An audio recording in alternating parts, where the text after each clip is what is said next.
Good morning, babes. By the time you hear this, it'll be Wednesday, so babes, happy Wednesday. Oh, we are barely surviving Wednesday, but, we're here. Like, if I look like I've aged an entire decade since yesterday afternoon, it is because I absolutely have. Babes, you have no idea. We both just survived, honestly, the most chaotic, unhinged, absolute dumpster fire of a Tuesday ever at our dental offices. Dentistry was absolutely dentisting. It really was. And babes, I am emotionally exhausted. I am tapped out. The sheer audacity of people with teeth today. I spent the entire morning trying to map out the psychological motivations of our patients, and the math simply isn't mathing. Right. The chaotic patient energy today was just off the charts. Like, I had people complaining about the suction being too aggressive. Oh, my God. Literally. Yeah. People complaining about the lobby music being too upbeat for a Tuesday.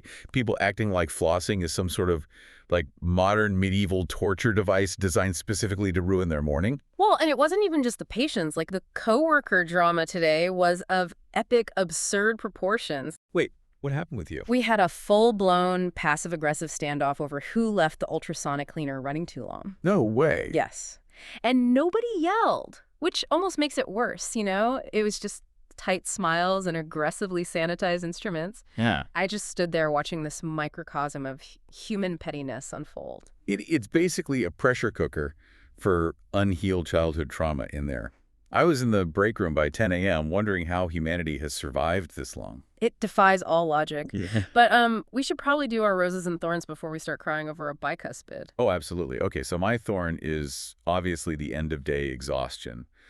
Like that bone-tired feeling where your scrubs feel like a weighted blanket of despair. I know exactly what you mean. But my rose, my tiny, shining victory of the day, is that I managed to time my iced coffee break perfectly so I didn't have to talk to that one hygienist who overshares about her cats. The digestive issues one. Yes. It was a beautiful, completely silent 5 minutes in the supply closet. Just me and the dental bibs. That is a legitimate tactical victory right there. I applaud your strategic avoidance. Thank you. What about you? My thorn is a tie between a patient who confidently tried to debate me on the chemical composition of fluoride using a 3-minute TikTok video as evidence. Oh, I hate that so much. Right. And then just the general absurdity of late-stage capitalism where we trade our life force for dental insurance. But my rose. Well, my rose is sitting right in front of us, beautifully frosted and sweating condensation onto the table. Yes. Babes, the Snark squad knows exactly what time it is.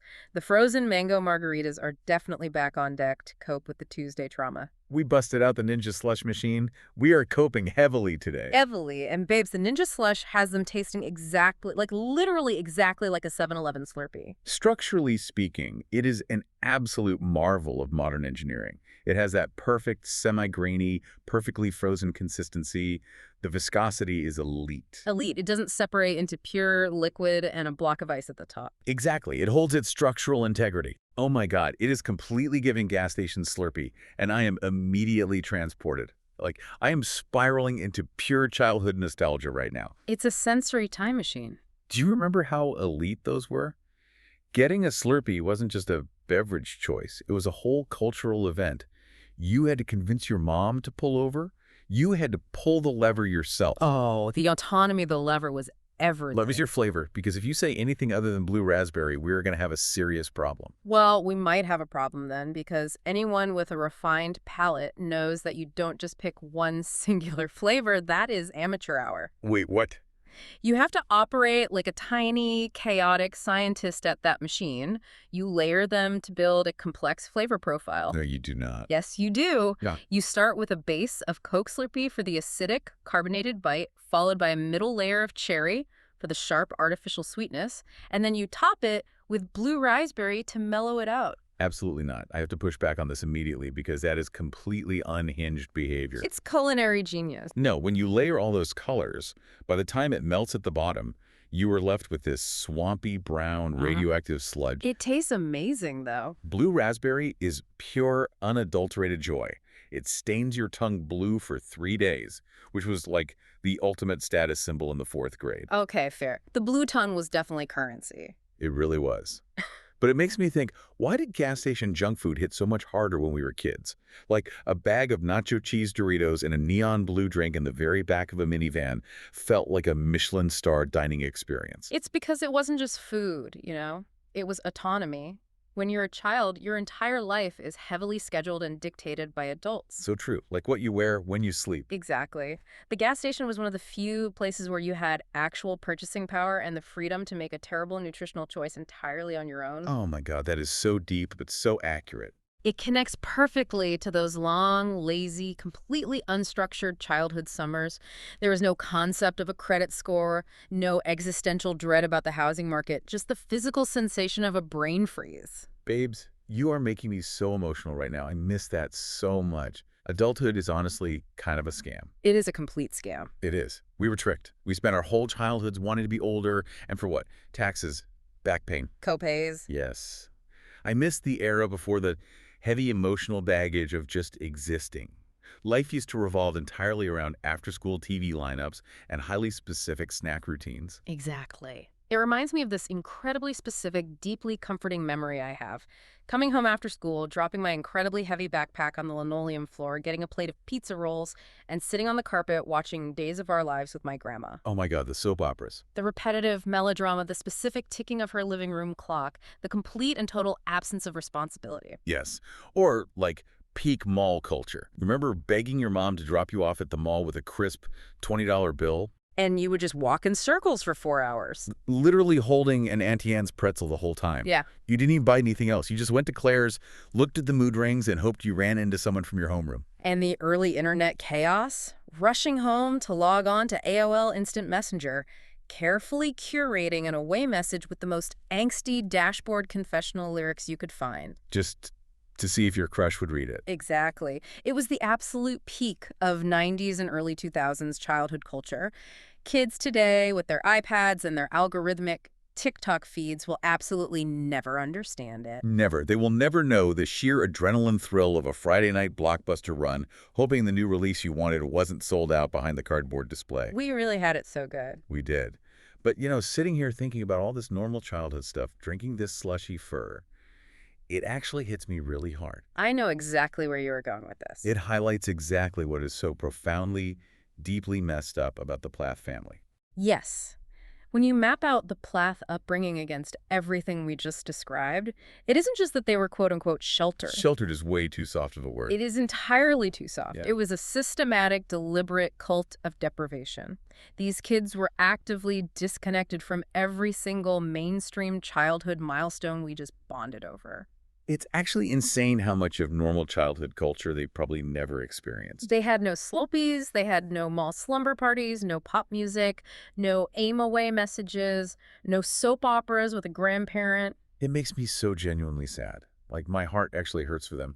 But it's immediately mixed with absolute horror because those parents, Kim and Barry, actively robbed them of the currency of childhood. And what is the result? You end up with these emotionally stunted, completely unequipped adults who literally do not know how to function in basic society, let alone navigate the complexities of a romantic relationship. Raising someone in isolation doesn't protect them from the world. It just ensures they have absolutely no survival skills when they inevitably have to enter it. Which is the perfect transition into the absolute mess we witnessed this week. Grab your drinks, babes. Yeah. Top off your margaritas. Because it is time for the recap. Welcome to Plathville Season 8, Episode 7. Quote, a bone to pick with you. And, oh honey, do we have some bones to pick today? I have a whole skeleton. Let's start with the absolute delusion currently radiating out of Cairo, Georgia. Let's go. We open the episode with Isaac and his girlfriend, Kaylin, who goes by Pookie. Pookie, I can't. A moniker we will have to unpack from a psychological standpoint another day. But they are packing their bags for the Montana trip. And the level of unearned, smug confidence radiating from these two teenagers is astounding. I was screaming at my television. I lost my mind. They are acting like seasoned PhD-level relationship experts, giving out unsolicited advice and acting all high and mighty because they survived a 4-day breakup. 4 days. 4 days. Babes, I have left a load of towels in my dryer longer than they were broken up. I have had hangovers that lasted longer than their entire separation. Let's break down the mechanics of this reconciliation, because it is entirely ridiculous. Kaylin is doing her talking head interviews, looking directly at the production camera with total sincerity, claiming that Isaac gives her all the quote-unquote reassurance she needs now. Oh my God. And that their communication is better than ever. Let's be real. What profound foundational psychological growth occurs in 96 hours? Literally none. The answer is absolutely none. You don't rewrite your attachment style over a long weekend. It's giving middle school drama. Like, oh, we took a break over the weekend because he didn't text me back, but now we're endgame. It's so embarrassing. And Isaac is just nodding along. Like he suddenly cracked the code to human intimacy. He hasn't cracked anything. What we are witnessing is Isaac simply reading the Plath script. This is a script written, directed, and produced by Kim and Micah. Wait, totally. Isaac has learned the buzzwords. He knows if he says reassurance and communication, it stops the nagging. But there is no foundational change in his behavior. And what's deeply insidious about this artificial reconciliation is how it suddenly empowers them to sit on their high horse and judge Tegan. Yes. This is what disgusted me the most. Yeah. The blind, absolute, cult-like loyalty to Ethan. Isaac and Kaylin are instantly, without a single critical thought, taking Ethan's side against Tegan.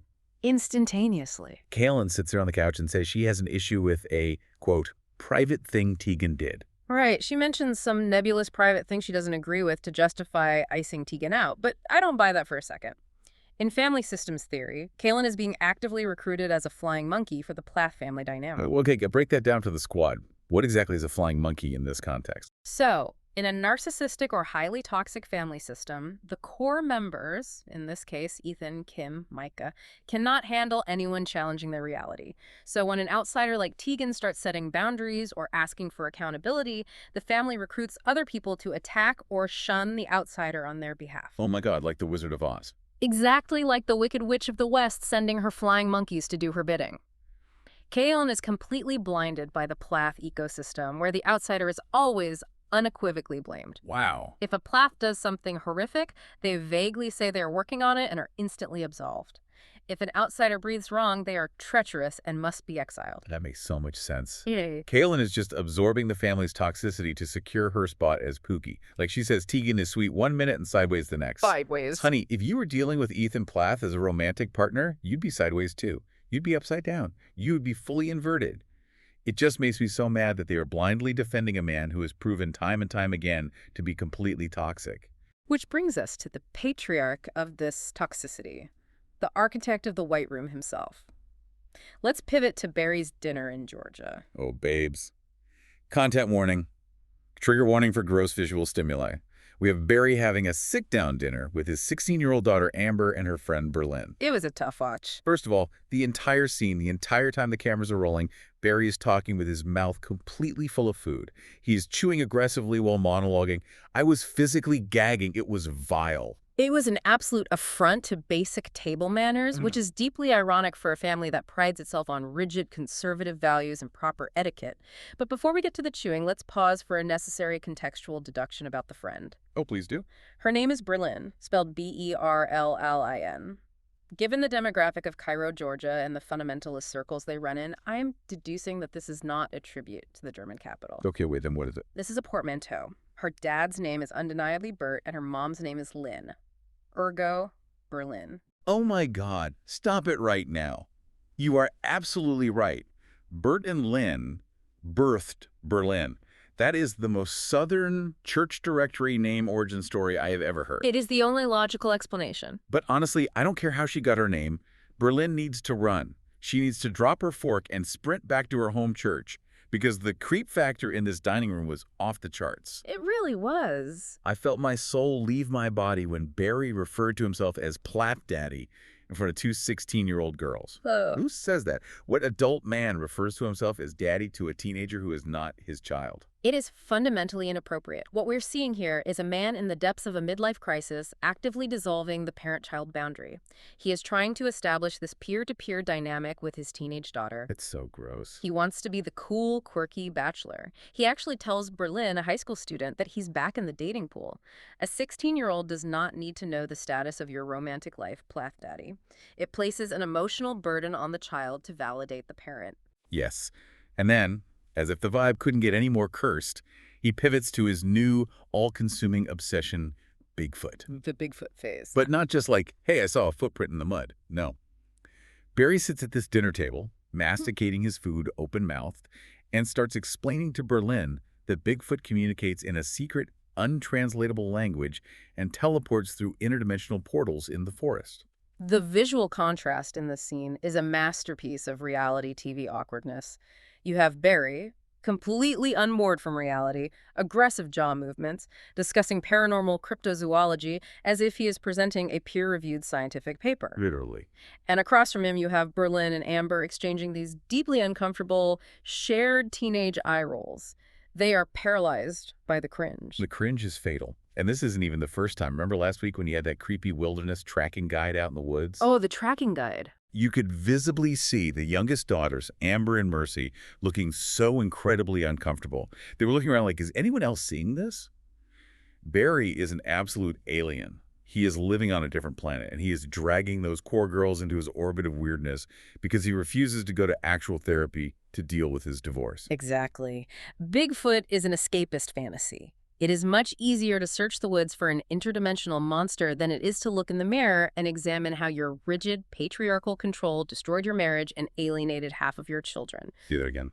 But while Barry is hunting for mythical monsters in Georgia, we have to acknowledge the very real monster currently ruining the vibe in Montana. And his name is Ethan. Oof, Montana. The gloomiest state in the Union when Ethan Plath crosses the border. Oh. Okay, before we get to Ethan's reign of terror, we have to talk about Mariah's entrance to the lodge. Yes, let's talk about Mariah. Now, the Snark Squad knows I love Mariah. I root for her. But I have to gently, lovingly critique the tragic grandma plastic wig she was wearing when she walked in. It was a severe choice. It was definitely a choice. It was giving Party City founding father. Yeah. But you know what? We are fiercely defending Mariah today, wig and all. We absolutely are.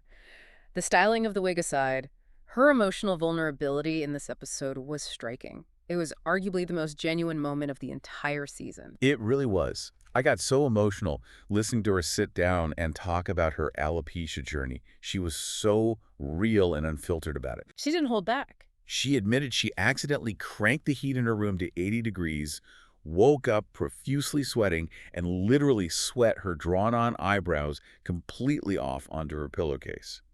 And she laughed about it. But instead of just wallowing in the tragedy of losing her hair, she's actively taking steps. She's trying to eat better, take vitamins, and reset her health holistically. Let's look at the mechanics of what Mariah is doing. This is the most profound example of a geographical cure we've seen on the show that might actually be working. Wait, usually a geographical cure is a bad thing, right? Like, you move to escape your problems, but your problems pack their bags and move with you. Exactly. Usually changing your zip code doesn't heal your trauma. But in Mariah's case, the source of her ongoing daily trauma was proximity to Kim's deeply toxic manipulative influence in Cairo. Oh, totally. Getting away from that physical ecosystem has clearly allowed Mariah the psychological breathing room to start finding her baseline. The alopecia, the hair loss, that is a severe physical somatic manifestation of complex PTSD and chronic stress. Her body was literally shedding parts of itself because the internal stress load was too high. Precisely. But the mental reset she is undergoing in Montana is beautiful. She is the only Plath actively trying to heal her trauma rather than project it onto a romantic partner. Yes. She recognizes she has massive issues and is actively trying to fix them. She's taking accountability for her own nervous system, unlike her oldest brother. Ethan. Babes, let's get into the absolute meat of the drama, the 76 New Yorker incident. Settle in, because we need to dissect Ethan's toxicity piece by piece, because I was screaming at my screen so loud my dog left the room. This flashback sequence was devastating. It is a masterclass in avoidant attachment cruelty. Let's narrate the sequence of events chronologically so the audience understands the sheer magnitude of what Tegan did versus what Ethan did. Please do. Tegan, who is a single working mother with limited free time and resources, coordinates a surprise birthday celebration for Ethan. She coordinates with his grandparents to make it special. She packs up, gets in her car, and drives 5 hours out of her way to execute this surprise. 5 hours. With a child at home, she planned an entire multi-generational family moment for him. And what is Ethan's reaction to this incredible selfless act of love and service? Does he say thank you? Does he hug her? No. He vanishes. He completely disappears into the garage to go work on his Rust Bucket 76 New Yorker. It's infuriating. And here is where the mechanical breakdown of his avoidant attachment is undeniable. Tegan, acting like a normal, securely attached partner, notices he is acting strangely. She goes out to the car. She asks him repeatedly and calmly, what is wrong? Like a normal person would. And Ethan admits in his talking head interview that this triggered him. Why? Because it reminded him of his ex-wife, Olivia. Let me get this straight. Yeah. He was triggered because Olivia had the absolute audacity to want basic human communication. He was triggered because a woman he is dating asked him a question about his feelings. Precisely. The trigger wasn't Tegan doing anything wrong. The trigger was the threat of emotional intimacy. When an avoidant attacher feels engulfed by someone's affection or expectations, their nervous system perceives it as a literal threat to their survival. Oh my God. His response is textbook fight or flight, but he chooses flight paired with incredible cruelty. Cruelty is the exact word. Babes, picture this visual because it burned into my retinas. She's standing there asking what's wrong. He doesn't say a single word to her. He puts down his wrench. He slowly wipes his hands on a grease rag. The dramatics of the grease rag. He gets into the driver's seat of his car, fires up the engine, peels out of the gravel driveway, kicking up dust, turns his cell phone completely OFF, and leaves Tegan standing there. He left her abandoned at his grandparents' farm. A farm she drove 5 hours to bring him to. It is staggering. And the sickest part, he admits that the image that haunts him is looking in his rearview mirror and seeing her perfectly beautiful, standing in the driveway, crying with her hand clamped over her mouth as he drives away. Ethan uses that 76 New Yorker the way a squid uses ink. The second he feels threatened by emotional intimacy or conflict, he blasts everyone with grease, engine noise, and confusion. And by the time the smoke clears, he has completely disappeared. A squid using ink is the most perfect analogy for him. He just muddies the water and dips. I cannot handle it. And then the ultimate cowardice. He breaks up with her over the phone later that night when he finally decides it's safe to turn his vice back on. It is an emotional hit and run. Yes. And then we cut to Tegan in her confessional. She is trying to be so mature, so balanced. And she says, you know, me driving 5 hours to see him while I'm putting him first and he is putting himself first. That was a yellow flag. I have to aggressively correct the record here. Tegan, if you are listening to this right now, I need you to understand that is not a yellow flag. Mm-hmm. That is not a cautionary yield sign. That is a giant neon radioactive klaxon blaring red flag. It is a structural failure of a relationship. Yes. My take on Ethan is that his emotional capacity isn't just stunted. It is a literal brick wall covered in barbed wire. You can talk to it, you can cry at it, you can drive 5 hours to throw a party for it, and it will just stand there mute and immovable while it damages you. He fundamentally lacks the tools for interpersonal conflict resolution because he was never taught them in the White Room. Exactly. He uses his cars as literal escape hatches to avoid holding a single adult conversation. He doesn't need a reality show on TLC. He needs intense, multi-weekly cognitive behavioral therapy to learn how to use his words. Which perfectly sets the stage for what I'm calling the Plathville Playhouse, the Montana interrogation. Oh, this scene was brilliant. So it rains in Montana, trapping everyone inside the wooden lodge with Ethan's heavy, mopey, dark, Dementor energy. He is just pacing around in a black t-shirt, sucking the joy out of the room, hoping someone will ask him what's wrong so he can ignore them. But notice Tegan's structural response. She does not play his game. She enforces strict, unyielding boundaries.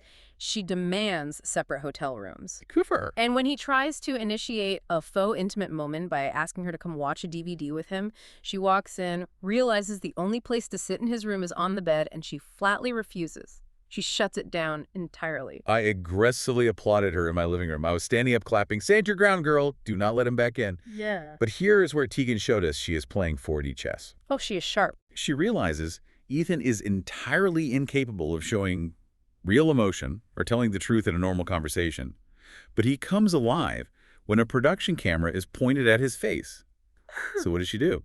She sets up her own iPhone on a mini tripod on the counter and interviews him herself. It was a fascinating sociological experiment. Oh. She essentially weaponizes the reality TV format against him to force accountability.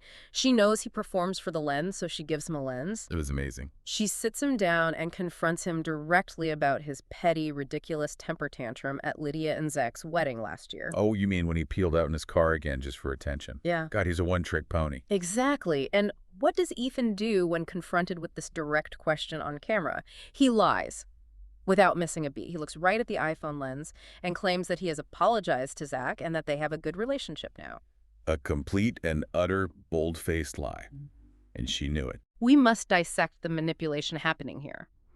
Ethan only offers that half-hearted fictional apology to look good for the audience. He wears his dark, mopey black shirts, he gives these pathetic puppy dog eyes to Tegan, and his entire strategy is to slowly wear her down through proximity and performative sadness. He wants her to feel sorry for the broken man.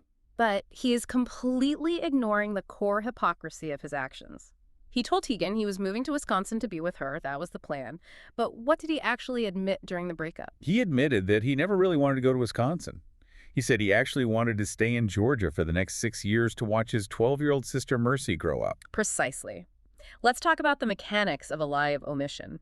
He strung Tegan along for months, letting her believe he was committing to her state, all while harboring a secret plan to stay in the South.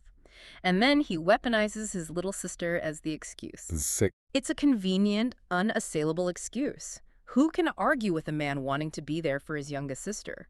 It makes him look like a family man while totally absolving him of the guilt of deceiving his partner. It's sickening. It really is.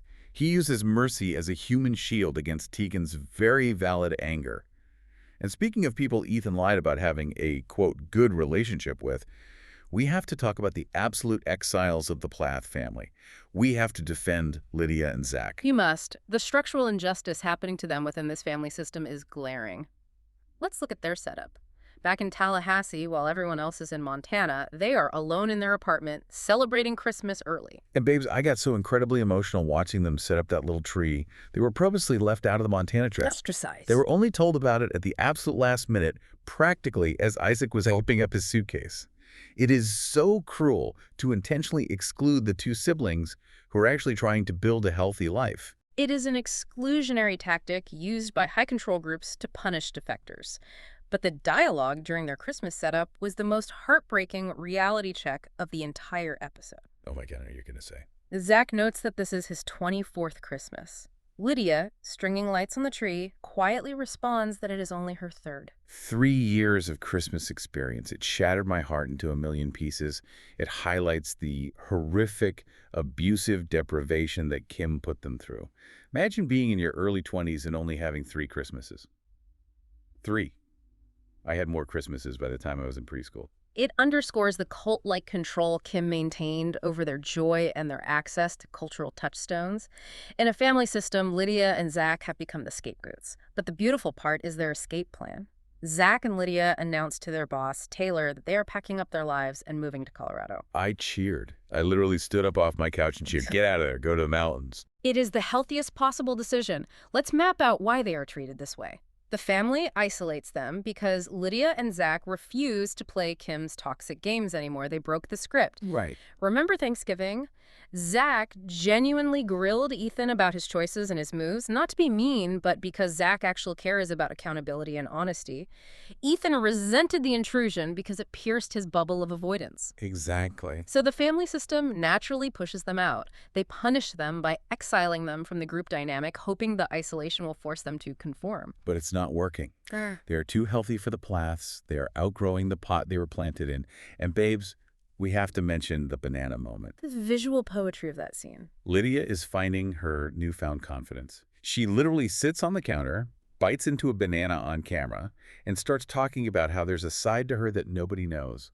A fun, spicy side. A very subtle yet profound act of rebellion for a former fundamentalist daughter who was taught to suppress every ounce of personality and sexuality.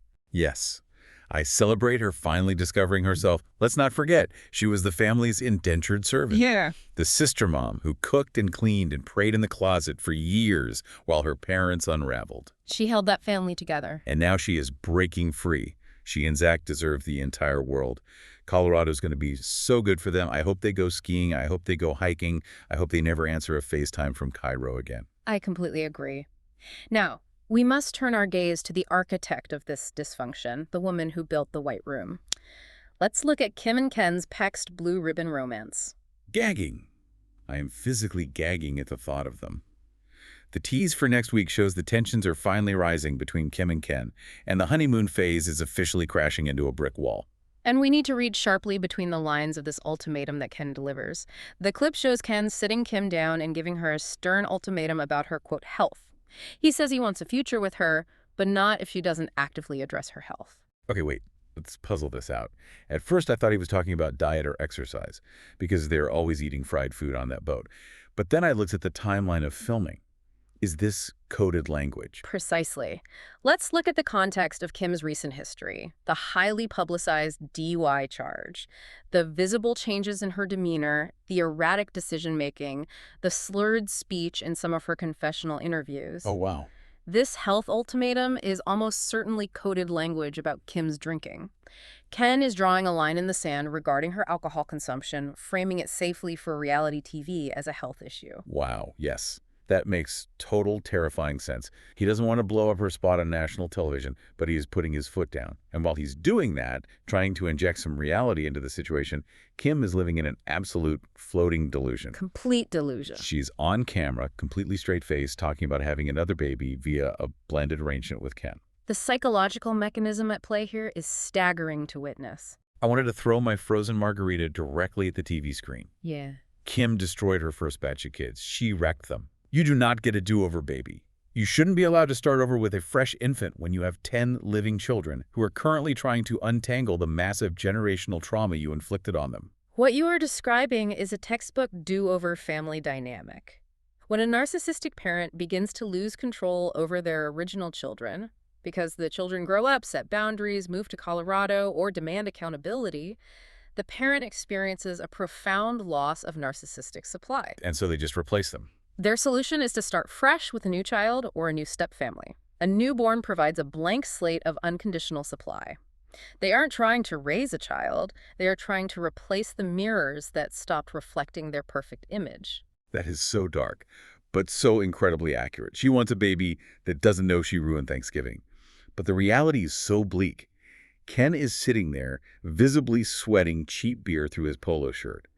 Kim is spiraling into this maternal delusion, and their ongoing cyclical arguments over living arrangements are massive, undeniable red flags. The relationship is not a profound second act of true love. It is built on a very shaky foundation of midlife rebellion and mutual escapism. Yes, it is a disaster waiting to happen, and I will be seated with my popcorn, ready for the collapse. Okay, babes, it is time for our favorite segments. Segment 1.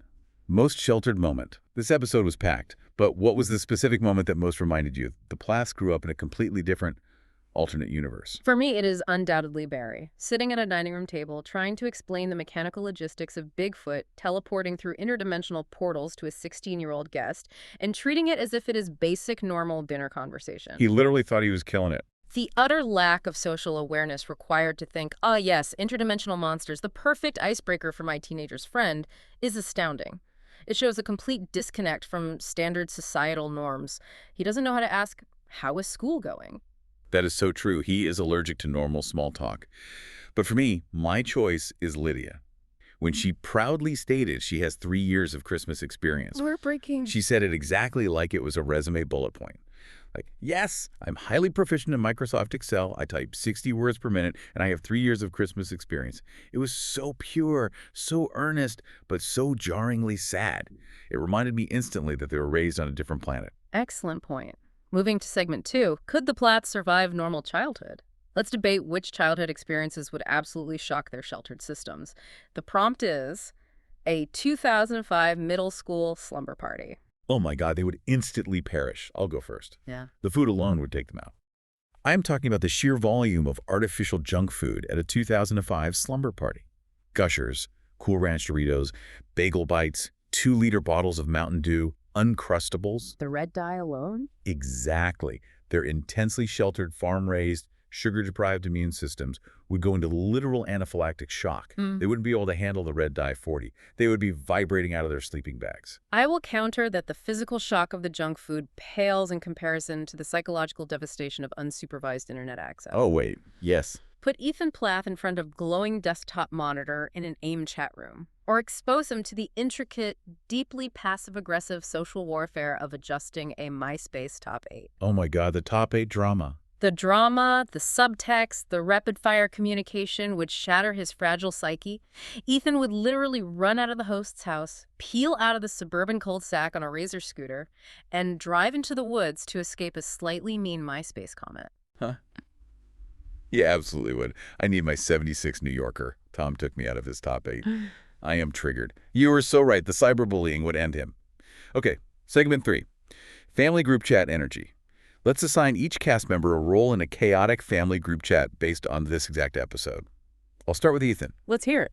Ethan is the guy who leaves the chat the exact second someone asks him a direct, emotionally mature question, like, are we still on for Sunday?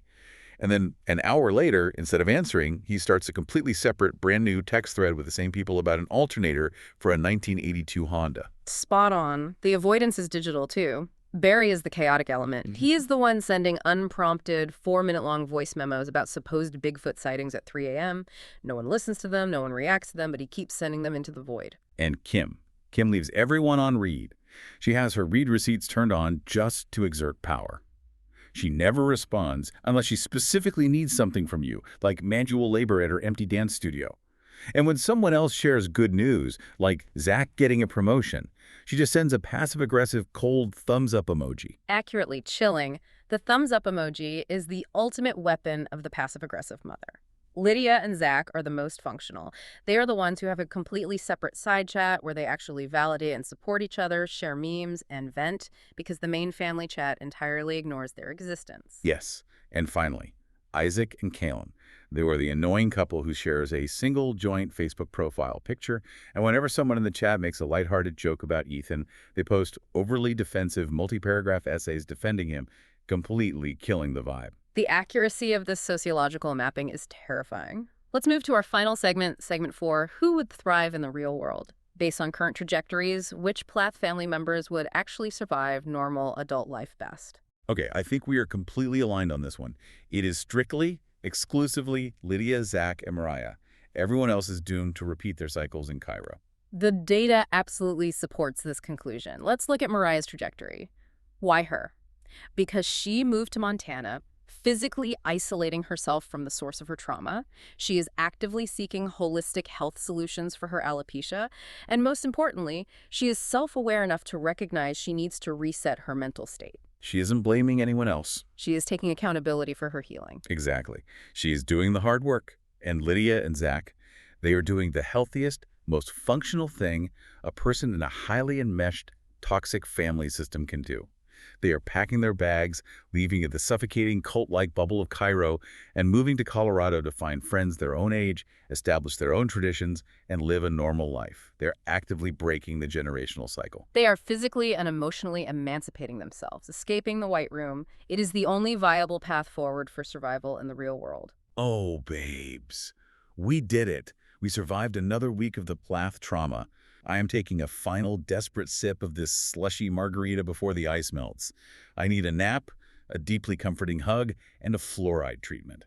Thank you to the Snark squad for hanging out with us, for analyzing this mess with us, and for always keeping it real. Indeed. We appreciate your continued dedication to dissecting this chaos with us. And as always, we have homework for the squad. Please drop your answers in the comments. Number 1, what was your elite all-time favorite childhood snack that hit different in the back of a minivan? Good one. Number 2, we need to settle the debate once and for all.